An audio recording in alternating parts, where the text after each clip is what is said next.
దేవుని అతి పరిశుద్ధ నామమునకు మహిమ కలుగును గాక. ఇది నా హోప్ ఫర్ టుడే వాక్య ధ్యానంలోనికి మిమ్మల్ని ఆహ్వానిస్తూ ఉన్నాను. 146వ కీర్తన 5వ వచనాన్ని చదువుతున్నాను. 146వ కీర్తన 5వ వచనం. ఎవనికి యాకోబు దేవుడు సహాయుడగునో, ఎవడు తన దేవుడైన యెహోవా మీద ఆశ పెట్టుకొనునో వాడు ధన్యుడు అని చెప్తూ ఉన్నాడు కీర్తనకారుడు.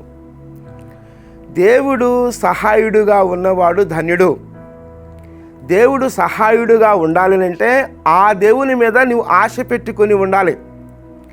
దేవుని మీద ఆశ పెట్టుకొని ఉండగలగడమే ధన్యత అంటున్నాడు కీర్తనకారుడు.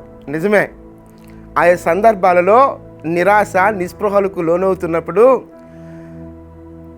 ఆశను కోల్పోతున్న పరిస్థితులలో, ఇక మన జీవితాల్లో ఒక లేకపోతే ఒక కృంగిన స్థితిలో ఉన్నప్పుడు దేవుని ఆశ్రయించగలగడం నేర్చుకోవాలి. అలా ఆశ్రయించగలిగిన వాడు ధన్యుడు అంటున్నాడు. దేవుని మీద ఎవడైతే ఆశ పెట్టుకుంటాడో వాడు ధన్యుడు. ధన్యుడు అన్నప్పుడు బ్లెస్సెడ్, ఆశీర్వదించబడిన వాడు అంటున్నాడు. ఆ క్రింద వచనాల్లో మనం గమనిస్తే బాధపరుచుబడు వారికి ఆయన న్యాయము తీర్చే దేవుడుగున్నాడు. ఆకలి గొని వారికి ఆహారము దయచేసేవాడుగున్నాడు. బంధింపబడిన వారికి విడుదల దయచేసేవాడుగున్నాడు. గుడ్డివాడు, అలాగే కృంగినవాడు, ఇలా చాలా విషయాలు అక్కడ చెప్పబడ్డాయి. అంటే ఆ స్థితిలో ఉంటూ బాధపరచబడుతూ, ఇక ఈ బాధ నుండి నన్ను ఎవ్వడు నాకు విడుదల దయచేయలేడు అనే కృంగిన స్థితిలో ఉండనవసరం లేదు. కానీ ఆ బాధ నుండి విడుదల ఇచ్చే దేవుడు నీకున్నాడు. ఆశ పెట్టుకొనగలిగితే దేవుని మీద, ఇదిగో ఈ కృంగుదలలో నేనున్నాను, ఈ కృంగుదలలోనే నేను కృషించిపోతానేమో అనేటువంటి నిరాశలో కూరుకుపోయిన స్థితిలో నువ్వు ఉంటే నువ్వు కృంగుదలలోనే ఉండనక్కర్లేదు. నీకు ఒక ఆశ ఉంది. ఆ ఆశే నీవు నమ్మిన నీ దేవుడు.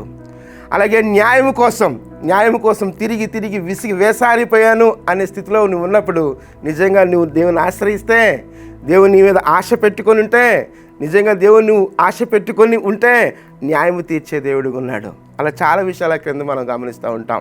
అయితే ఆశ కలిగి ఉండటమే, దేవుని మీద ఆశ కలిగి ఉండటమే ధన్యకరమైనటువంటి జీవితం అని చెప్తున్నాడు కీర్తనకారుడు. ఆ మాటను మరొకసారి నేను చదువుతాను.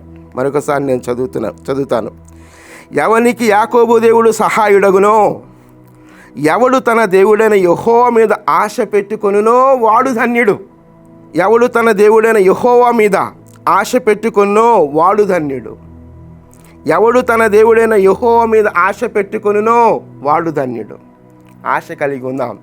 దేవుని వాక్యం సెలవిస్తుంది, ఆశ కలిగిన ప్రాణాన్ని తృప్తిపరిచే దేవుడు. నిరాశ నిస్పృహలో ఉన్నవా? నాకు ఇక ఏ ఆశీర్వాదం లేదు, లేకపోతే నేను ఇక నా జీవితం ఇంతే అనుకుంటున్నావా? ఇదిగో నీకు ఒక ఆశ చిగురింప చేయగలిగినట్లుగా దేవుని వాక్యం మాట్లాడుతుంది.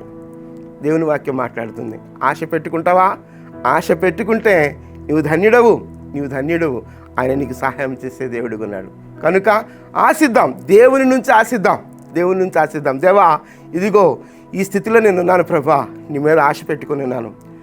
ఇదిగో ఈ అన్యాయానికి నేను గురవుతున్నాను ప్రభా, నీ మీద ఆశ పెట్టుకొని ఉన్నాను.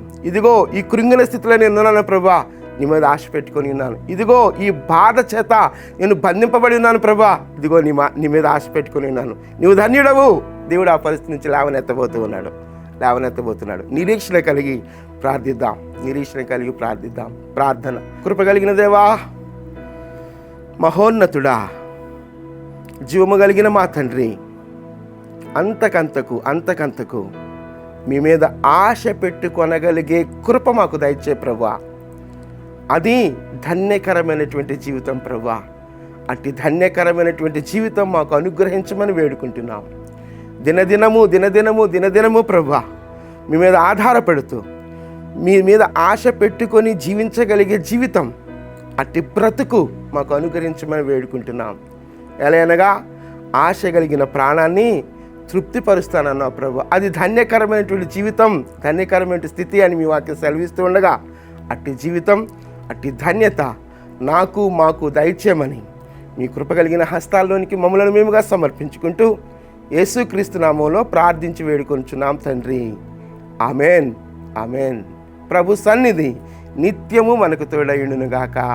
ఆమెన్.